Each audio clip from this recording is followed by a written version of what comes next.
that a touch that can be implied in many relations. And so the touch that we are speaking here, or that the text is talking about, is not necessarily a physical touch. But there was a touch here that went above and beyond everybody in the crowd that was thronging and pressing him.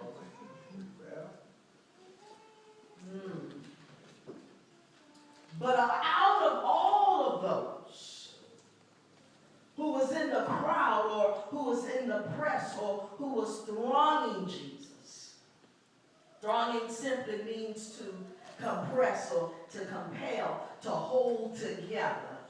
And so can you imagine Jesus coming, and there's just that group of people? I want you to see it in your mind that day, that as he was coming through, heading first of all to here to Jairus' house, the ruler of the synagogue, because Jairus had an issue with his daughter. And so he's walking in the crowd, coming through the streets.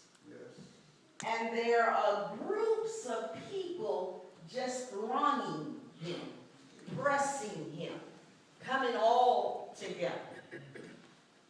And as I thought about that, Jesus, the Holy Spirit just began to say to me about all of those people were in the crowd. And they were thronging, and they were pressing. But the truth of the matter is, it was only the one woman that was there that had an official need to touch Jesus. Yes. And so the Holy Spirit began to say, now in the crowd, you have a lot of people. Just like this morning when we come to church, we have a crowd of a lot of people. Maybe not be a whole lot, as some of you all say, but not this crowd. And he began to just go down and talk to me about perhaps some of the people who were in that crowd on that day. He said, first of all, you have spectators. Yeah. People who just show up to see what's going on. Yeah. They heard that Jesus was coming. And so they didn't have any specific need. They just showed up to see. I think we call them nosy. So you have folk who come, and people who are in the crowd just because they want to see. They want to see who's at church. They want to see who has on what. They want to see who didn't come to church. They want to see who came to church with who.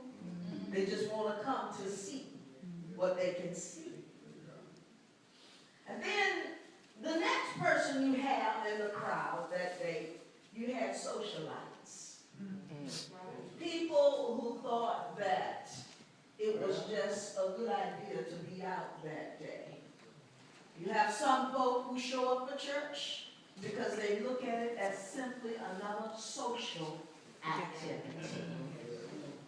It's a place where I can go meet and greet. It's a place where I can go and see some of my friends. They're making a social call. Just hold on with me this morning. And then you have a third type of people who show up in the crowd. These are the persecutors and the criticizers. Yeah. These are the people who come to just criticize folks. If you don't know about that, you got all these folk in the crowd. They come to see what they can see and talk about who they can talk about. Why she wearing that dress? Why he wearing that suit? Why they carrying that bag? Why they doing this?